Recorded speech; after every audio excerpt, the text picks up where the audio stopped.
बिस्मिल्लाहिर्रहमानिर्रहीम। इय्याका नअबुदु व इय्याका नस्तईन। रब्बि इश्रह ली सदरी व यस्सिर ली अमरी वहलुल उक़दतम मिन लिसानी यफ़क़हू क़ौली।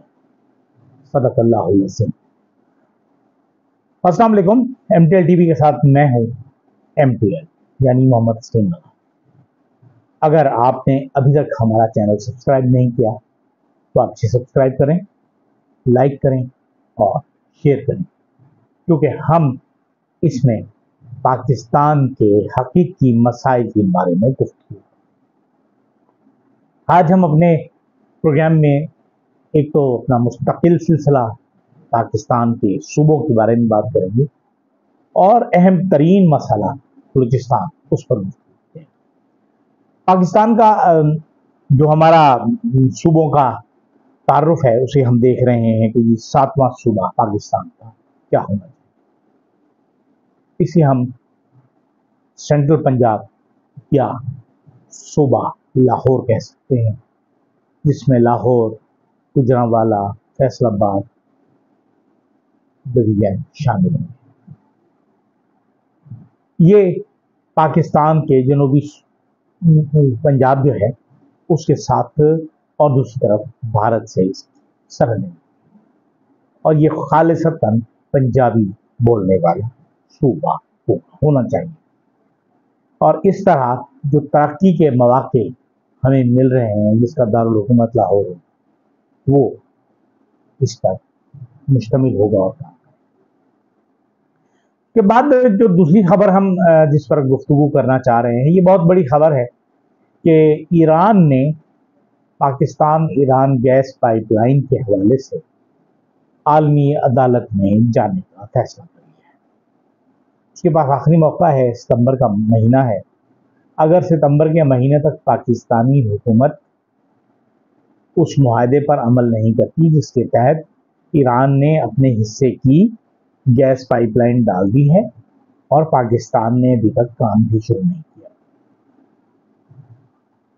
उस पर अमल दरामद ना करने की सूरत में, चूंकि ये फ्रांस में जो आलमी अदालत है वहां जाएंगे और चूंकि ये फ्रांसीसी कवानीन के तहत है और जो अमरीकी पाबंदियों के जेर असर नहीं आती, उस पर पाकिस्तान पर 18 अरब डॉलर का हर्जाना हो सकता है।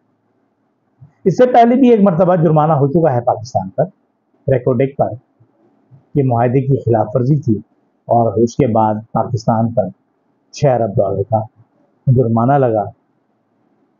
6 अरब डॉलर भी एक मसला था, फिर इमरान खान की हुकूमत ने उसे रिजॉल्व किया, बाहर अदालत से बाहर बैठकर गुफ्तगू करके उस कंपनी के साथ सेटिंग की और वो काम दोबारा शुरू।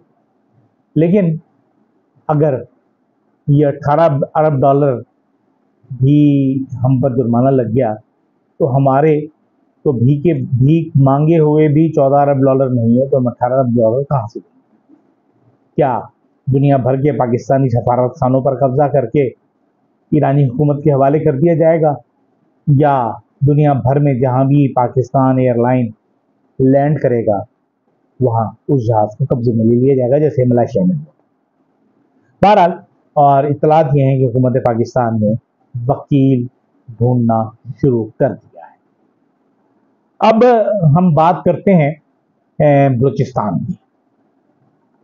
बलूचिस्तान में BLA की कार्रवाइयाँ 25 और 26 अगस्त को हुई, जिससे पूरा बलूचिस्तान लरज़ उठा, पाकिस्तान कांप उठा। हमारे वजीर दाखिला साहब बहुत समझदार हैं। उन्होंने गुज़िश्ता रोज़ कोयटा का दौरा किया और एक गुफ्तगू करते हुए वजीर आला के साथ एक बहुत ही तारीखी जुमला अदा किया। अभी तक वो अपने आप को वजीर आला पंजाब समझते हैं और बलूचिस्तान को पंजाब समझते हैं। उन्होंने फरमाया, ये BLA क्या चीज़ है, ये तो एक SHO की मार है। मतलब एक SHO के जरिए हम इन्हें सिला करते हैं। शायद वो ना तो बलूचिस्तान को जानते हैं, ना वो बलूचिस्तान के हालात को जानते हैं और ना ही बलूचिस्तान के डायनामिक्स को जानते हैं। एक SHO की तो पतलून गीली हो जाती है, उनका नाम सुनकर और आपको बड़ी जवामर्दी आ रही है कि छुपके वार कर रहे हैं। हर कोई छुपके वार करता है भाई। ये लड़ाई है, ये जंग है, और इस जंग को खत्म करने के लिए सबसे बड़ा इख्तियार हुकूमत के पास होता है, और हुकूमत हर मसले को लाठी के जरिए करना चाहती है हल, गोली के जरिए हल करना चाहती है।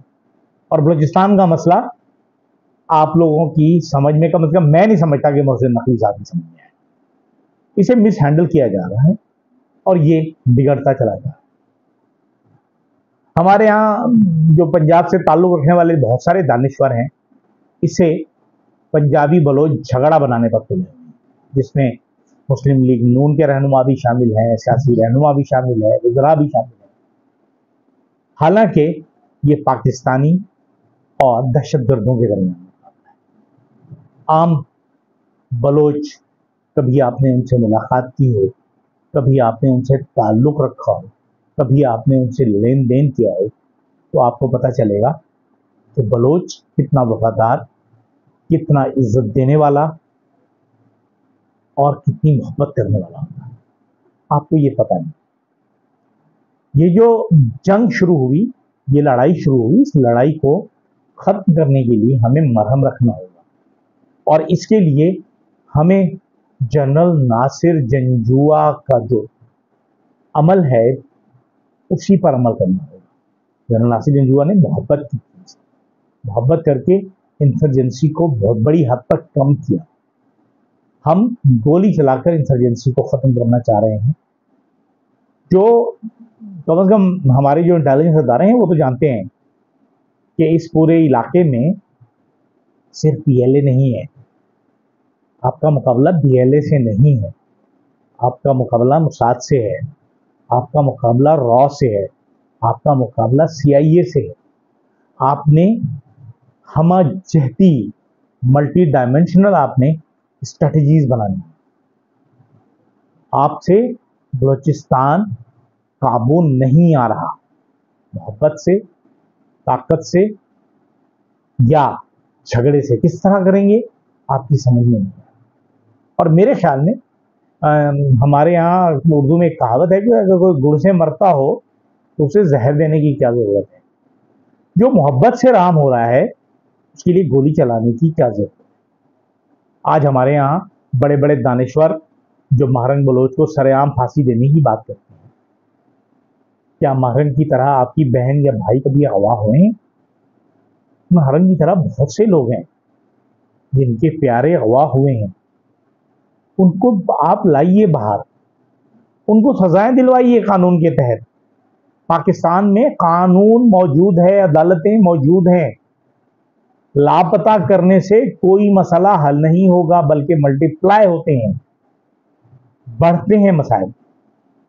अब पाकिस्तान में बलूचिस्तान को किस तरह हम देखें, बलूचिस्तान के मसले का हल किस तरह मुमकिन है?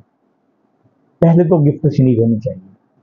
और मेरा ख्याल ये है कि पाकिस्तान में इस वक्त बलूचिस्तान के मसले को हल करने के लिए एक, वैसे लोग तो ये कहते हैं कि ऑल पार्टीज कॉन्फ्रेंस होनी चाहिए, लेकिन ऑल पार्टीज कॉन्फ्रेंस से ज़्यादा पाकिस्तान, चीन और जो हमारे जिन्हें आप दहशतगर्द कहते हैं, वो शर्मचार कहते हैं, बलोच भाइयों के दरमियान सह मुल्की तो आप नहीं कह सकते, इन तीन लोगों के दरमियान, तीन ग्रुपों के दरमियान बाकायदा कॉन्फ्रेंस होनी चाहिए, जिसमें एक तय किया जाना चाहिए कि इलाके में मुआशी सरगर्मियाँ किस तरह बढ़ानी है।